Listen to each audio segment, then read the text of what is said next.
Imagine you're 27 years old. You did everything right. You studied hard. You avoided trouble. You went to university. Not just any university, respectable one. You didn't stop at a bachelor's degree. You added a master's. Maybe two. You speak Spanish, of course. You speak fluent English. Maybe some French? On paper, you are the future of Europe, mobile, educated, multilingual, productive. And yet, on Tuesday night, you are folding t-shirts at Zara for 14 hours a week on a rotating contract that changes every month. Or you're serving sangria to tourists who left school at 16 but earned triple your salary back home.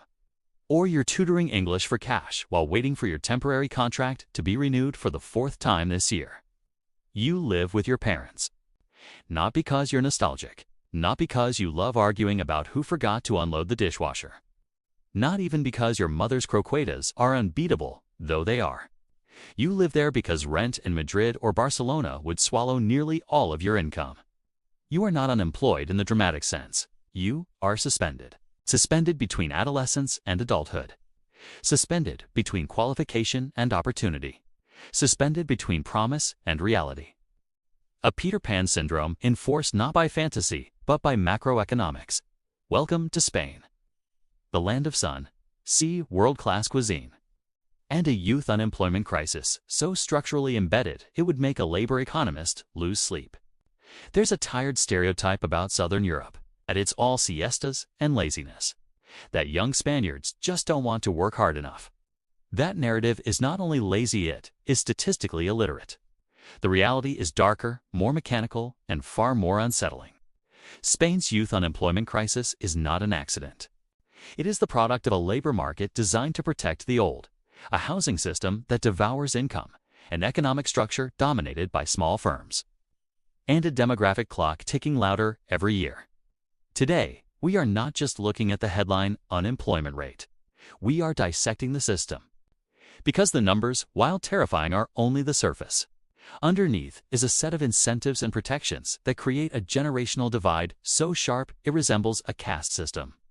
To understand how a 25-year-old architect ends up delivering food on a 3-month contract, you have to begin with the Great Wall of Temporality, the insider-outsider trap, the dual labor market, insiders and outsiders. In economic theory, we talk about insiders and outsiders. In Spain, this isn't theory, it's architecture. Imagine the job market as a medieval fortress. Inside the fortress are the insiders, typically older workers. Boomers, early Gen X, they secured what are called contratos indefinidos permanent contracts. These contracts are gold-plated, strong legal protections, generous severance packages, wage progression, stability. Firing an insider in Spain has historically been so expensive and legally complex that employers often avoid it at all costs. Severance payments can reach dozens of days' salary per year worked. Multiply that by 20 or 30 years of tenure, and you are looking at a financial wall. So companies behave rationally. They avoid creating more insiders. Enter the outsiders. The young, the recent graduates, the hopeful, beginning in the 1980s. Spanish governments attempted to introduce flexibility into the labor market, but they did so asymmetrically. Rather than reducing protections for insiders' political suicide, they created a secondary labor market built on temporary contracts. Contratos temporales, 6 months, 3 months, 1 month, sometimes less than a week. The logic was simple. Companies need flexibility. But instead of spreading risk evenly, the system concentrated risk onto the newest entrants. And here's the brutal mechanism. When a crisis hits 2008, the Eurozone crisis, the pandemic, any downturn, companies need to cut costs. Firing permanent workers is expensive. Letting temporary contracts expire is free. So they let them expire. In 2008, youth unemployment in Spain soared above 55%, more than half of young people without work. Not because they suddenly forgot how to be productive, but because they were designed to absorb the shock. They were the bumper on the car, meant to crumple. The insiders remained inside the fortress. The outsiders were left in the moat. Now, to be fair, reforms have been introduced. The 2021 labor reform restricted many forms of temporary contracts. Official statistics show a drop in temporality and a rise in so-called permanent discontinuous contracts (VOs) discontinues. But here's the nuance. A FIO discontinue contract can classify you as permanent on paper, while you only work seasonally. Tourism, agriculture, hospitality, you may spend months unpaid, technically employed, but not earning. It improves the statistics. It doesn't necessarily improve the life. The psychological cost of this system is enormous. If you are on a temporary or discontinuous contract, banks view you as high risk. Mortgages, forget it. Long-term leases. Good luck convincing a landlord. You are economically radioactive. You bounce from gig to gig. You gain no seniority. Your CV becomes a patchwork of survival rather than a coherent career. And all the while, you are told to be patient. This isn't just unemployment, it's institutionalized precarity. And even if you manage to climb over the insider-outsider wall, the next trap is waiting. Because Spain has another paradox, one that sounds impressive until you examine it closely. Spain is highly educated. Almost too educated. And that is where the overqualification paradox begins. Walk into a bar in Madrid, order a beer. The person pouring it might have a degree in biology, or architecture, or international relations. He might speak English better than you. He might have a master's degree in environmental science. And yet, here he is on a short-term contract, earning just enough to survive. This isn't anecdotal, it's structural. Spain suffers from what locals jokingly call titulitis degritis, a cultural obsession with credentials that has roots in history. For decades, particularly after the Franco dictatorship, education became salvation. Parents who grew up with limited access to schooling told their children one thing: study, so you can become someone. University was not optional, it was the golden ticket. The path out of precarity. The badge of dignity in a modern Europe. And the youth listened. Spain's tertiary education rates soared. Today, Spain ranks among the highest in Europe for university attainment, a generation armed with degrees. Engineers, lawyers, biologists, philologists, architects. But here is the cruel twist. While universities expanded, the economic structure did not evolve at the same speed. Spain's economy remained heavily reliant on low-value-added sectors: tourism, construction, retail services, the kind of industries that generate employment but not necessarily high-skilled positions, the kind that fluctuate violently during crises. The result? Spain now has one of the highest rates of overqualification in the European Union. Roughly a third of graduates work in jobs that do not require a degree. Compare that to Germany, where vocational pathways align education more closely with industry. In Spain, the mismatch is systemic. This phenomenon is called brain waste. It's like installing a Ferrari engine inside a compact city car and then driving it in first gear for the rest of its life. When a master's graduate answers customer service calls or pours drinks, the economy isn't just underutilizing talent, it is eroding it. Skills atrophy, confidence declines. Years of training become irrelevant. And a vicious cycle begins.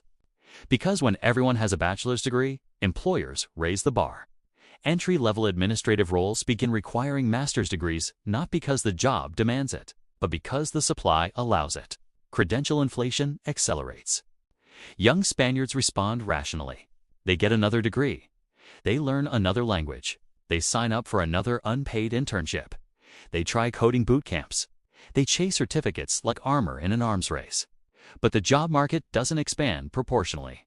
The number of high-productivity, high-wage jobs simply isn't large enough. So the paradox deepens. Spain is overeducated for its economic structure. And this brings us to the next layer of the problem. Why doesn't Spain create more of those jobs? Why doesn't it build enough large companies capable of absorbing skilled graduates? The answer lies in an acronym most outsiders never hear. PIME.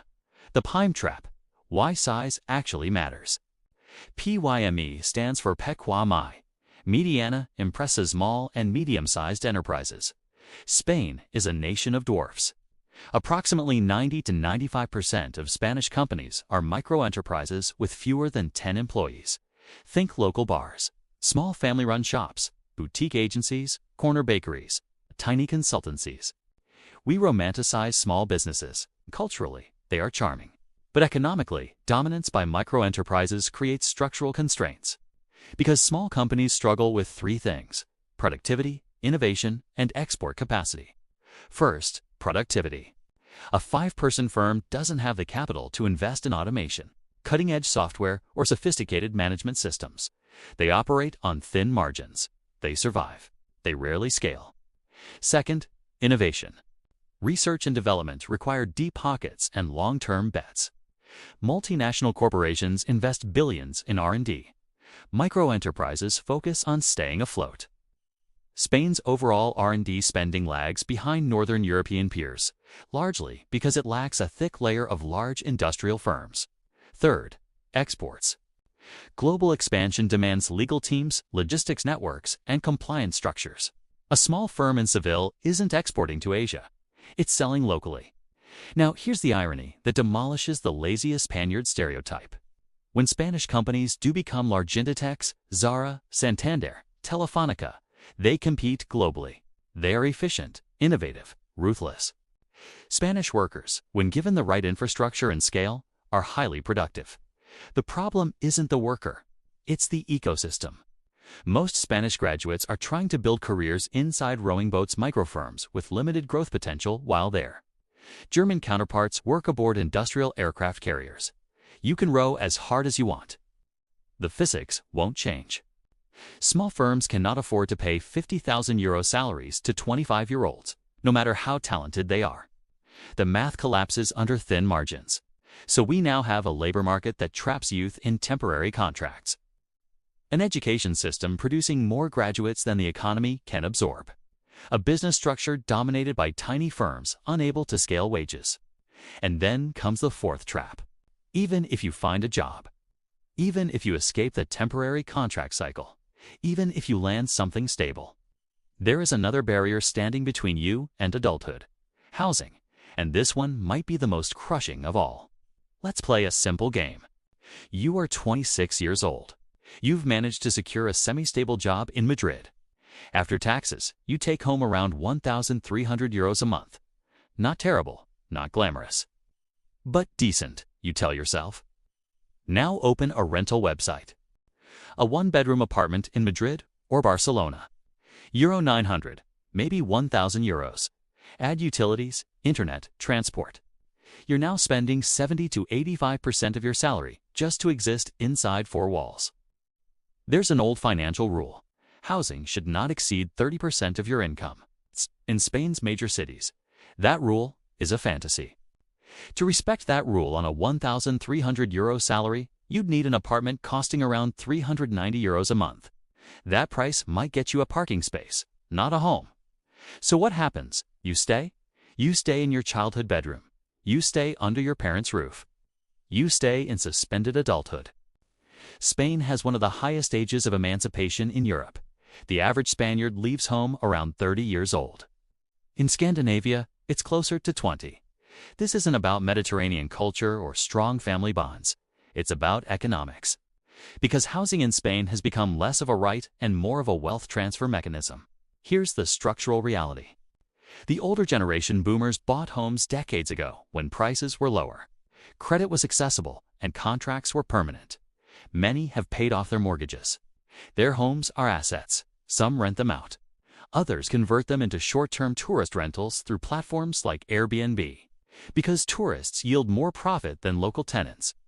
So now we have a system where young workers earning precarious salaries send a massive portion of their income to landlords who purchased property in the 1990s for a fraction of today's price. This isn't just high rent, it's intergenerational capital extraction. If you spend 70% of your income on housing, you cannot save. If you cannot save, you cannot accumulate a down payment. If you cannot accumulate a down payment, you cannot buy. And if you cannot buy, you never build assets. You become a permanent renter. The treadmill never stops. And then comes the next logical question. If you can't afford a home, how exactly are you supposed to start a family? The demographic winter. Who will pay? Spain's fertility rate currently sits at around 1.2 children per woman. Replacement level is 2.1. This is not a mild decline.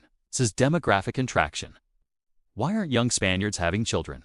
Because fertility is not a cultural decision alone. It's economic. If you are 32 years old, working on discontinuous contracts, Earning €1,200 a month and living with your parents or in a shared flat, you are not thinking about diapers and daycare. You are thinking about survival. And this creates a feedback loop economists call demographic winter. Spain is aging rapidly. It also has one of the highest life expectancies in the world, thanks to excellent healthcare and lifestyle factors. That's good news for individuals. It's terrifying for the pension system. Spain operates under a pay-as-you-go pension model. That means current workers fund current retirees. When the system was designed, it resembled a pyramid, many workers supporting fewer pensioners. But Spain's pyramid is inverting. We are moving toward a scenario where there may be close to one worker per retiree. Mathematically, that does not function without either massive tax increases, significant pension cuts, or explosive debt growth. Politically, which option is chosen? Look at the voting patterns.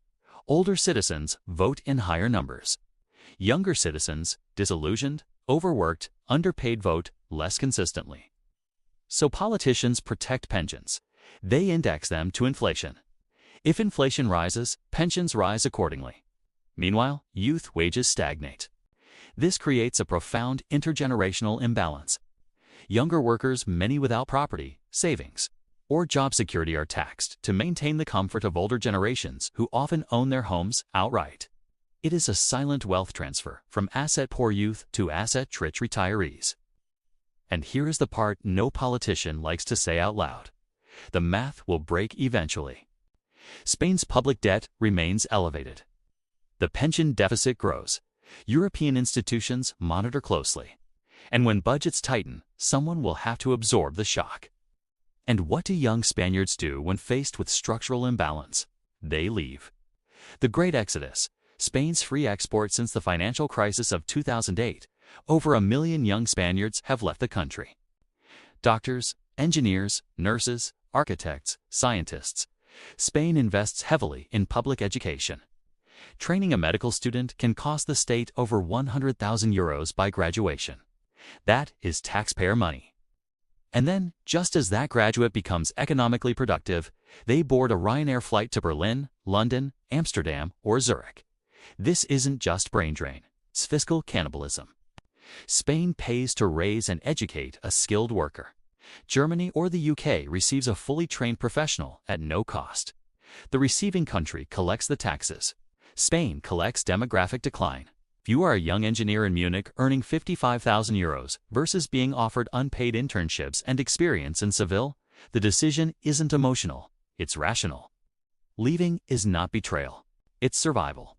And as the most ambitious depart, the domestic labor pool shrinks further, weakening the tax base, accelerating demographic pressure, and reinforcing the cycle. Spain becomes older, smaller, more dependent. And yet, if the situation is this severe, precarious work, unaffordable housing, demographic collapse, exodus of talent, why isn't the country in flames? Why are the streets not burning like Paris during pension protests? The answer lies in something unofficial, something invisible in the official GDP figures, the shadow economy. By now, the structural picture is bleak. Youth unemployment hovering stubbornly high. Temporary contracts dressed up as permanent ones. Overqualification bordering on absurdity. Rent devouring wages. A pension system leaning dangerously on a shrinking base of workers. 1 million young people quietly exiting through the airport gates. So the obvious question emerges. Why isn't Spain in open revolt? Why aren't there nightly riots like in France? Why isn't there mass social collapse? The answer is uncomfortable, because Spain survives on morphine. And that morphine has two components: the shadow economy and the family. The economy of Sumergida, working in the dark. Official unemployment statistics paint a grim picture. But walk through any Spanish city on a Friday night and the terraces are full. Restaurants buzz, bars are packed. There are people spending money. How? Because a significant portion of economic activity in Spain operates off the books. Estimates suggest the underground economy accounts for 20 to 25% of GDP. That is not pocket change. That is billions in undeclared cash transactions. Here's how it works. You're technically unemployed. You receive a modest subsidy, maybe €400 a month. But you also tutor English privately. or design websites for cash, or help your uncle in construction, or babysit, or fix computers. No contract, no declaration, no taxes. You're not building wealth, but you're not starting. The shadow economy softens the blow. It absorbs part of the unemployment shock. It hides the true scale of precarity from official statistics. It also creates distortions. Because when large portions of income are undeclared, the state collects less tax revenue, which worsens fiscal sustainability, which increases pressure on public services, which feeds back into stagnation. But the shadow economy is only half of the safety valve. The other half is the Spanish family. The family as the true welfare state. In many Anglo-Saxon countries, losing your job can mean eviction within months. The safety net is thinner. The housing market less forgiving. In Spain, losing your job often means moving back home.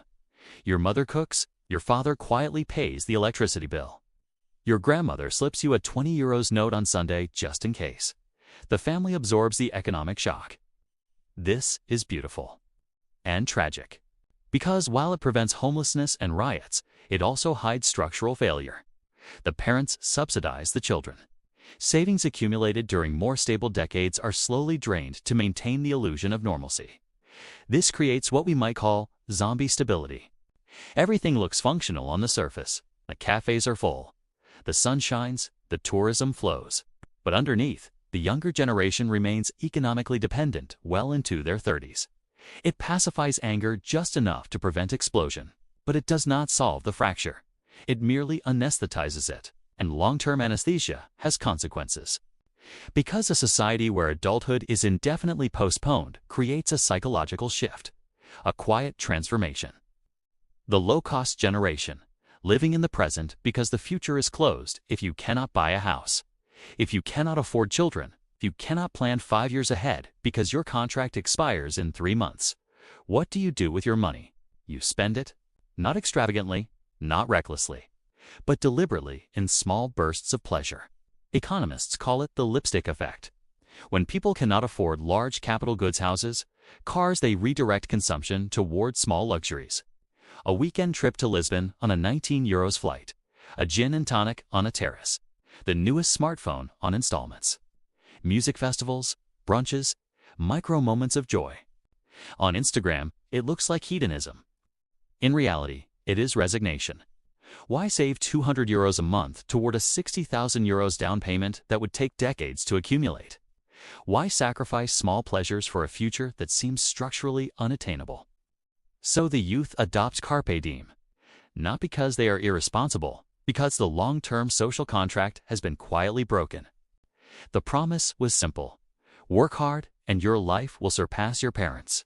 That promise no longer holds. And when the future is canceled, the present becomes everything. Spain's youth are not lazy. They are adaptive. They survived the Great Recession. They survived austerity. They survived the pandemic. They survive now by balancing precarious contracts, family safety nets, and understable income. But survival is not flourishing. And this is why Spain matters beyond Spain. Because what we see here is not uniquely Spanish. Italy shows similar symptoms. Greece already lives in them. France is wobbling. Even the UK and the United States exhibit early signs of the same generational fracture: rising housing costs, stagnating youth wages, asset inflation favoring older homeowners. Spain is not an anomaly. It is a warning. A canary in the coal mine of Western capitalism. And that brings us to the final question.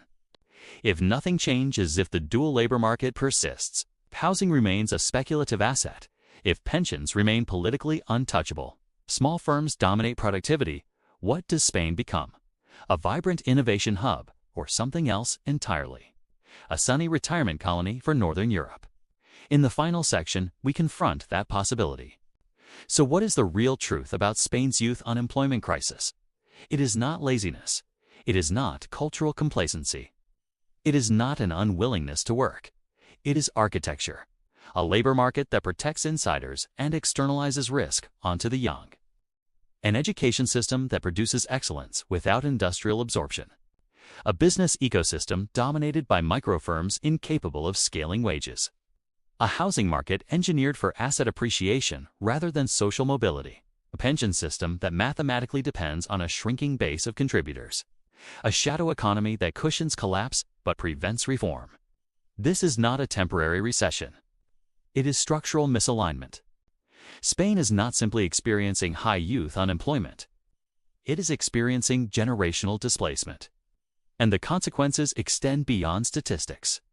When young people delay independence until 30, when fertility collapses below replacement, when 1 million trained professionals leave, when the majority of graduates cannot utilize their skills, you are not witnessing a cyclical downturn. You are witnessing a slow demographic and economic compression. Spain risks becoming something paradoxical: wealthy in infrastructure, rich in culture, advanced in healthcare, but hollowed out in generational renewal. A country with full terraces but empty cradles. A nation exporting its most ambitious minds while importing seasonal tourism. A place where the sun is eternal, but the long-term growth prospects are not. And here is the broader lesson. You cannot build sustainable prosperity by consuming your youth. No society can indefinitely transfer wealth upward and backward without eroding its future. History shows this clearly. Empires decline, not when they lack resources, but when they misallocate them. In the late Roman Empire, tax burdens shifted onto productive classes to sustain expanding administrative and military systems. Eventually, the base fractured. In more modern terms, look at Japan's demographic stagnation. Look at Italy's prolonged youth unemployment. When generational momentum stalls, recovery becomes exponentially harder. Spain stands at that crossroads. To change trajectory would require politically painful reforms, dismantling the dual labor market entirely, incentivizing firm growth and industrial scaling, expanding housing supply aggressively, even at the expense of property valuations, reforming pensions in ways that older voters may resist, redirecting investment toward high-value technology and R&D sectors. None of these are easy. All of them carry political cost. And that is the core tension. The electorate with the most voting power benefits from the current system. The electorate with the least power pays its price. Without structural overhaul, Spain risks becoming what some critics already whisper: a beautiful open-air retirement home for Northern Europe. A country where the sangria is cheap, the beaches are pristine, the pensioners are comfortable, and the youth are absent. But there is one final nuance. The Spanish youth are not defeated. They are multilingual, adaptable, resilient, globally competitive. They have navigated to once-in-a-generation crises before turning 30. They understand digital markets. They thrive abroad. When given the right ecosystem, they outperform expectations. The talent is not missing. The opportunity is. If the institutional shackles are loosened, if contracts are truly rebalanced, if housing is democratized, if productive industries scale, Spain could convert its educated generation into a renaissance. But if inertia prevails, if reforms remain cosmetic, if statistics improve while reality stagnates, then the demographic clock will keep ticking. And once that clock runs out, no amount of sunshine can compensate for structural decline. Spain is not just Spain's story. 'Tis the prototype of what happens when asset inflation outpaces wage growth, when protectionism for incumbents undermines entrants, when demographic math is ignored because it is politically inconvenient. The question is no longer whether the youth unemployment crisis is serious. The question is whether the system will adapt before the generation that sustained it simply walks away. Because once a country loses its young, not physically, but psychologically, doesn't riot, it fades. And fading is far harder to reverse than collapse. The canary is still singing, but the air is getting thin.